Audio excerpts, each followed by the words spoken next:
welcome to The Code Tray, the podcast of the ACCP Emergency Medicine PRN. I'm your host, Christian Kroll, an emergency medicine and ICU pharmacist at the University of Iowa Hospital and Clinics. To view this recorded presentation, head to our YouTube channel at youtube.com/@ACCP EMED-PRN. And for PRN members, slides can be found under the Libraries Entries section of the ACCP Communities website. Today, we're going to have Zoey Chasen. She's a PGY2 critical care pharmacy resident at the University of Iowa Healthcare. And today she'll be presenting on the association between receipt of ketamine versus etomidate for emergency tracheal intubation and symptoms of post-traumatic stress disorder at 12 months. Like they said, I will be presenting on the association between receipt of ketamine versus etomidate for emergency tracheal intubation and symptoms of post-traumatic stress disorder, or PTSD, at 12 months. This was published in Chest Critical Care in January of 2025. The objectives today are to review the epidemiology and pathophysiology of PTSD, or post-traumatic stress disorder, summarize the role of etomidate and ketamine in emergency tracheal induction, and also they may play a role in PTSD, and then evaluate primary literature more in depth regarding the association of etomidate and ketamine with PTSD. We'll first start off with a little bit of background about PTSD and how the ICU may play a role in this.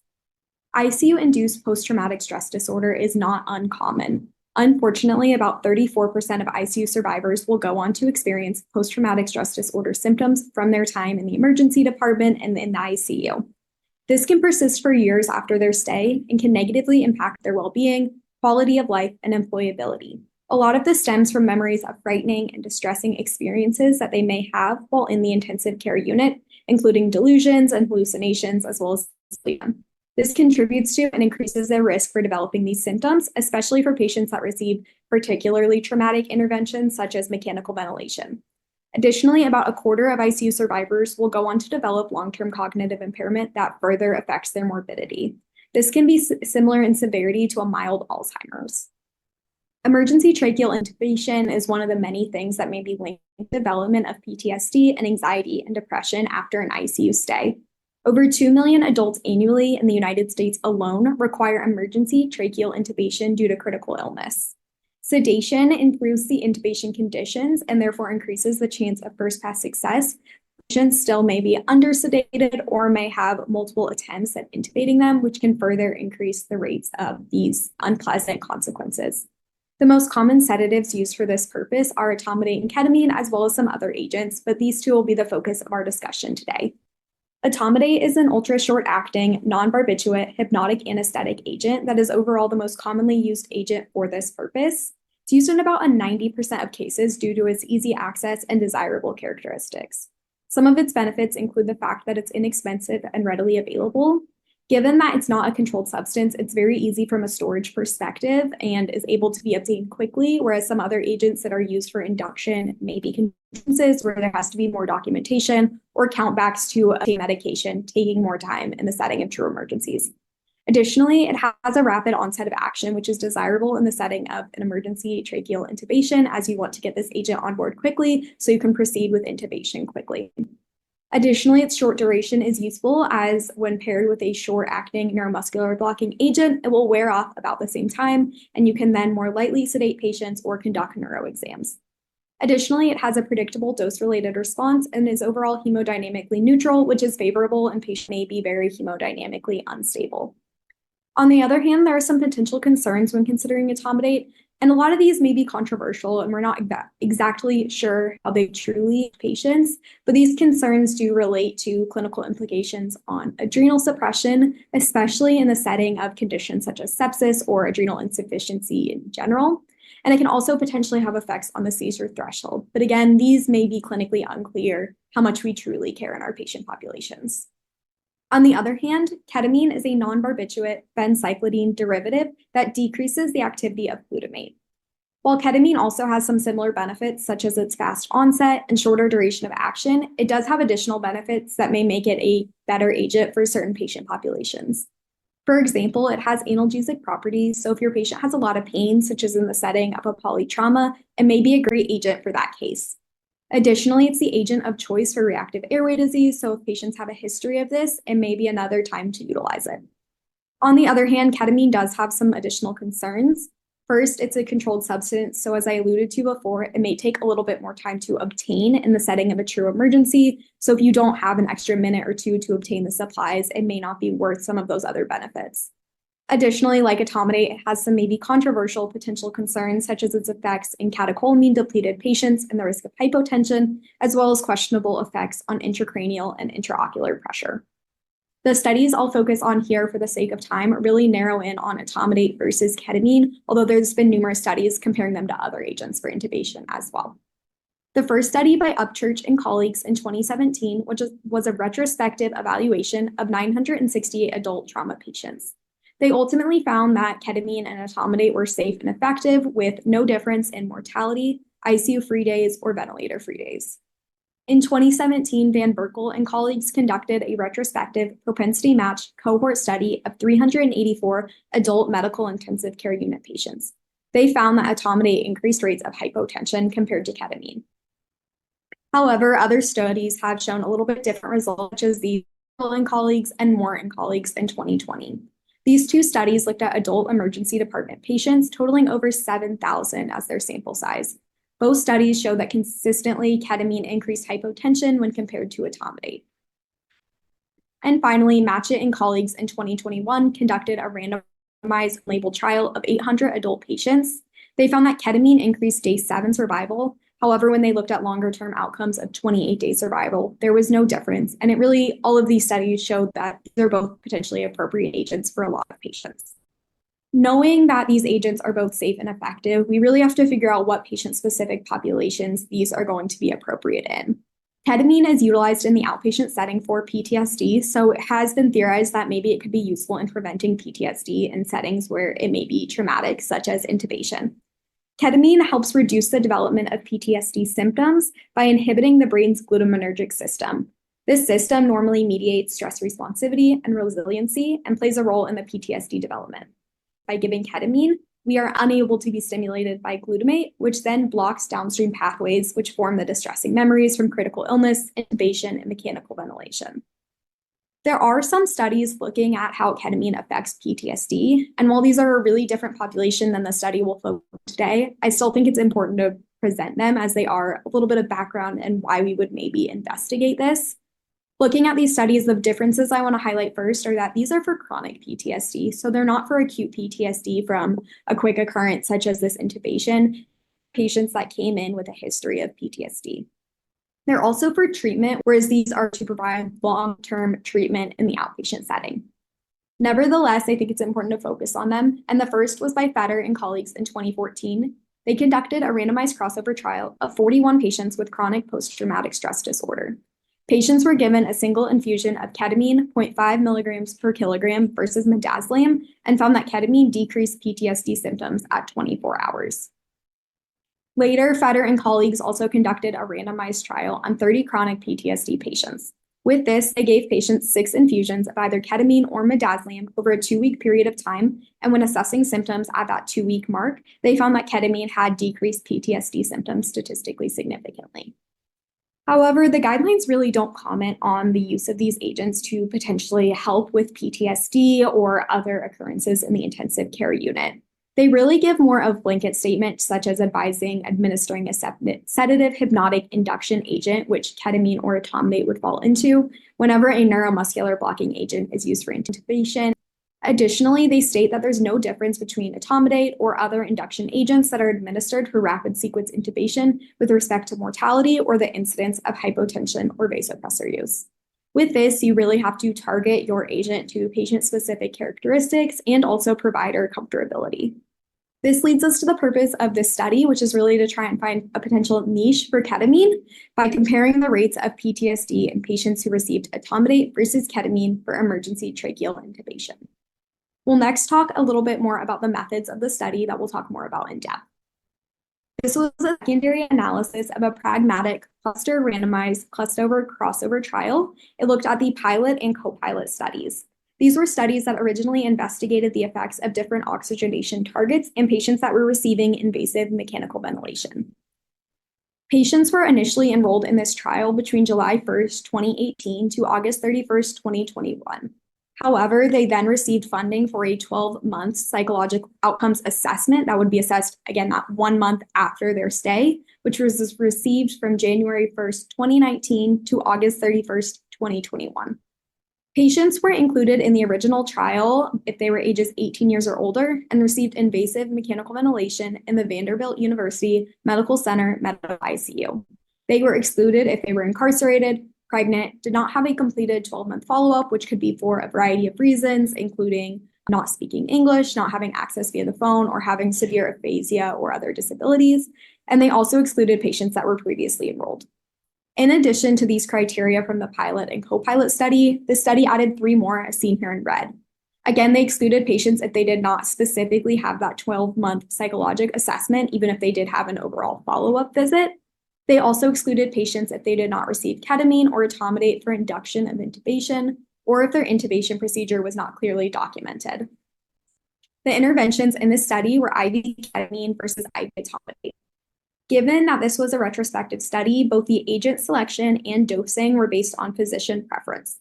No specific doses were reported for either agent, but the authors did state that most doses were based on the US FDA recommended doses of 1 to 2 milligrams per kilogram for ketamine or 0.3 milligrams per kilogram of etomidate. The primary outcome in this study was symptoms of PTSD at 12 months.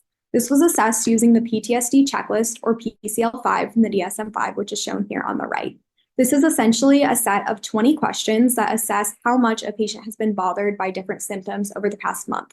Patients rate these and ultimately get a score from 0, which is no symptoms, all the way up to 80, which is severe symptoms. A cutoff of 31 or higher indicates symptoms of PTSD. Of note, the authors chose an endpoint of symptoms of PTSD rather than a formal diagnosis for 2 main reasons. First, this would increase their power, but also patients may have these symptoms without that formal official diagnosis, and it can still be really troublesome for them, can really affect their morbidity and quality of life. So while they don't have that formal diagnosis, it's still a meaningful thing to change.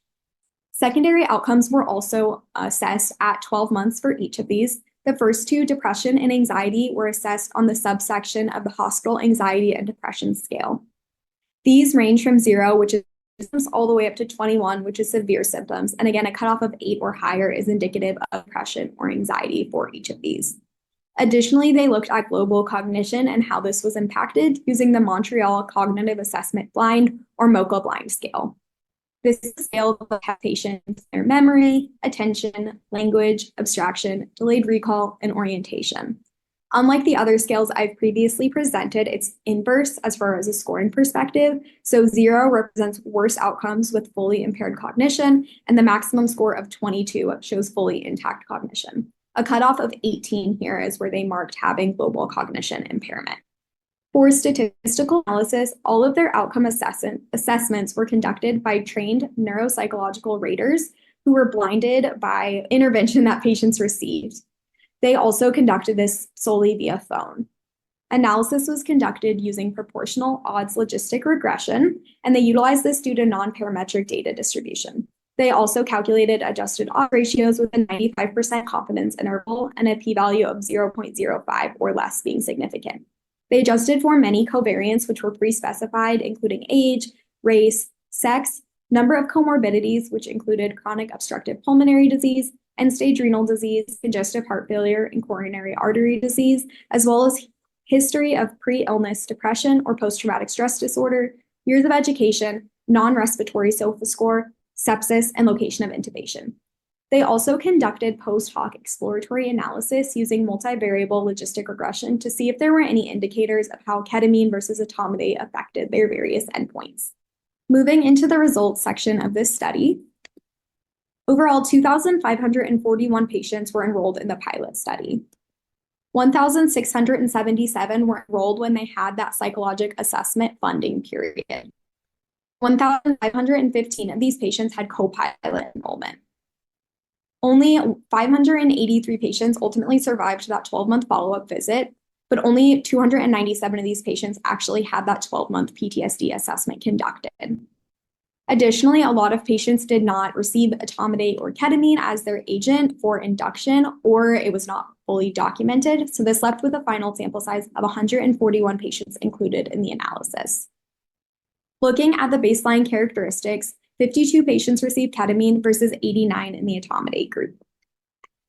On average, patients were in their mid to late 50s, and about 40 to 45% were female. The vast majority of patients were white and not Hispanic, although there was a 10 to 15% of patients that were Black as well. On average, patients had 13 years of education in the ketamine group versus 14 years of education in the Etomidate group. Looking at some of their baseline disease states, no patients had a history of dementia. About 17 to 18% of patients had a history of post-traumatic stress disorder, and about 43% of patients had a history of depression. Looking at the number of pre-illness comorbidities, again, that just focused on COPD, end-stage renal disease, heart failure, and coronary artery disease, on average, patients really didn't have any of these comorbidities and only had a non-respiratory SOFA score of 4 in the ketamine group versus 5 in the Etomidate group. Additionally, about 19% of patients had sepsis in the ketamine group versus 27% in the Etomidate group. The other area that really differed between groups was where they were intubated. In the ketamine group, the vast majority were intubated in the emergency department at Vanderbilt, whereas in Etomidate group, only about half of them were intubated there, and about a quarter were in the outside hospital.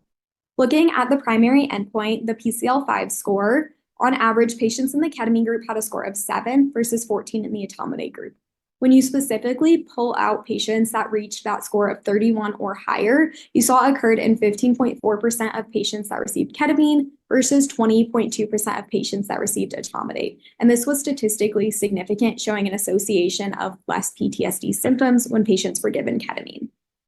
Looking at the HADS depression score, on average, patients in both groups had a score of 5. And when you pulled out that cutoff 8 or higher, we saw it happen in about 34.6 or 34.8% of patients based on which agent they received. This was not statistically significant between groups. Anxiety, on the other hand, had an average score of 5 for the ketamine group and 7 for the Etomidate group. But again, we saw no difference once we got that cutoff of 8 or higher, where we saw 36.5% in the ketamine group and 46.1% in the Etomidate group. Again, the anxiety score was not statistically different between groups. And finally, looking at the MoCA blind, just to orient you a little bit. So as a reminder, this is inverse, where higher scores are actually indicative of better outcomes. They use the inverse of odd ratios just to keep the directionality consistent between all of the endpoints. Looking at the overall score, on average, patients that received ketamine had a score of 18 versus 17 for patients that received Etomidate.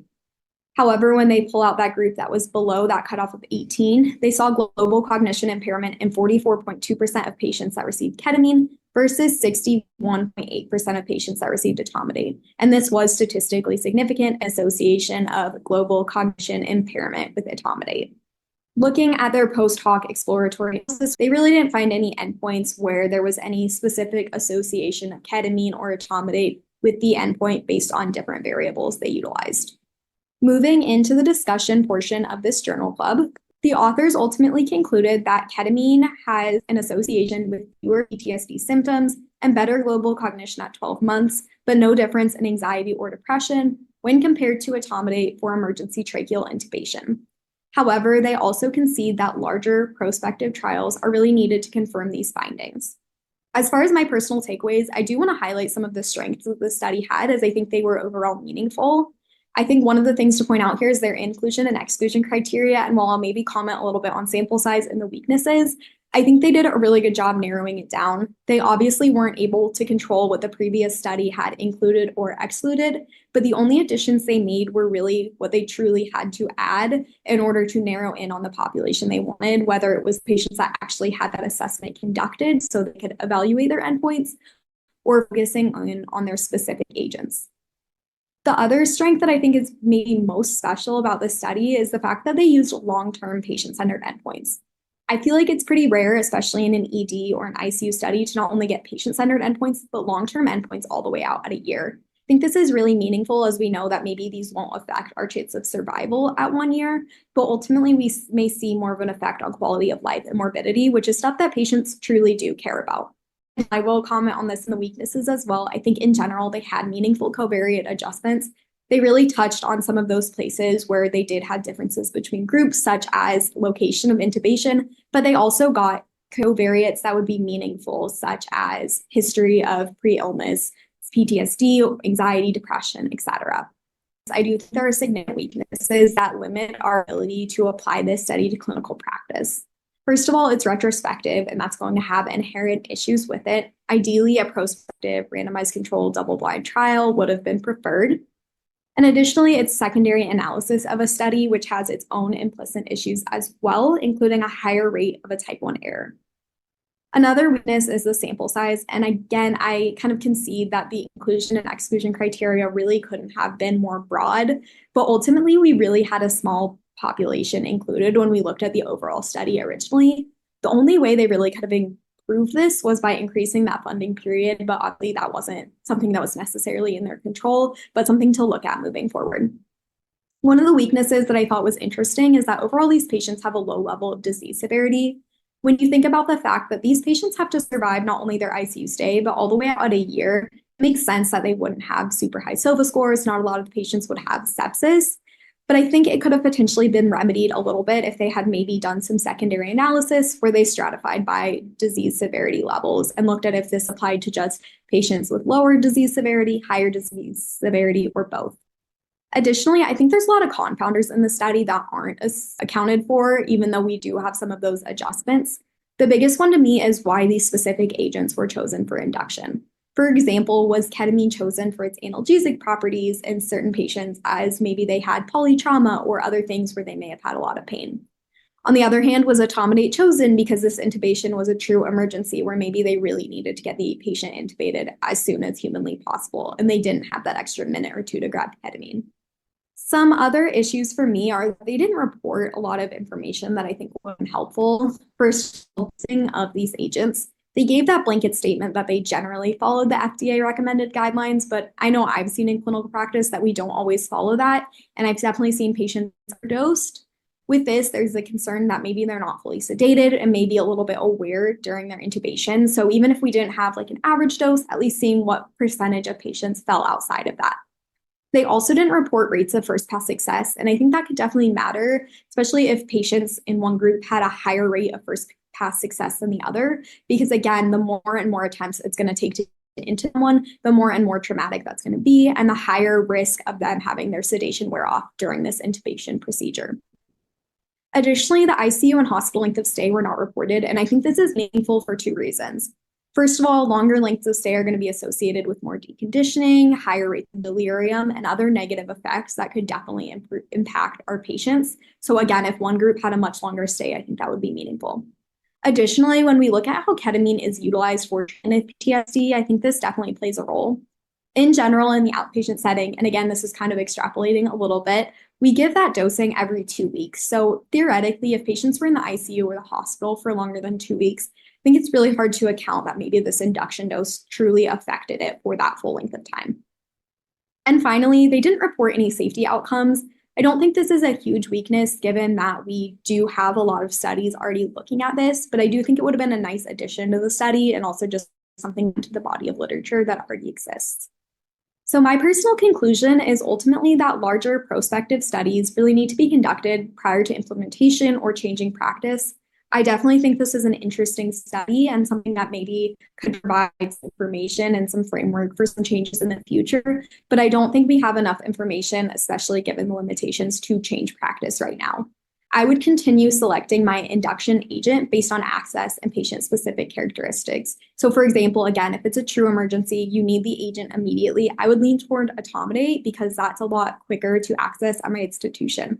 On the other hand, if patients had convincing reasons to get ketamine, such as reactive airway disease, I would lean more towards ketamine, but I think a lot of this is going to continue to be based on provider preference as well. With that, I'm happy to answer any questions anybody may have. If you have enjoyed this presentation content and would like to hear more, subscribe via your favorite podcasting app. Additionally, make sure to check out our YouTube page for all recorded presentations. Thank you for listening to this week's ACCP Emergency Medicine Journal Club presentation. Join us weekly for review and discussion of new journal articles in emergency medicine. This podcast provides general information only and does not offer individualized medical or professional healthcare services, including pharmaceutical advice. The contents and materials in the podcast are not intended to be a substitute for inpatient pharmaceutical advice diagnosis, or treatment, and the use of the contents and materials in the podcast does not constitute a pharmacist-patient relationship. As a result, the information in and materials linked to this podcast are applied at the user or patient's own risk. Users or patients should consult their physician or personal healthcare professional. The user or patient should not ignore or delay seeking care because of something they heard on this podcast. In case of an emergency, the user or patient should contact their physician, call 911, or go to the nearest medical emergency facility. The views and statements expressed on this podcast are those of the host and guest and should not be interpreted to reflect the official position or policy of ACCP or the Emergency Medicine PRN.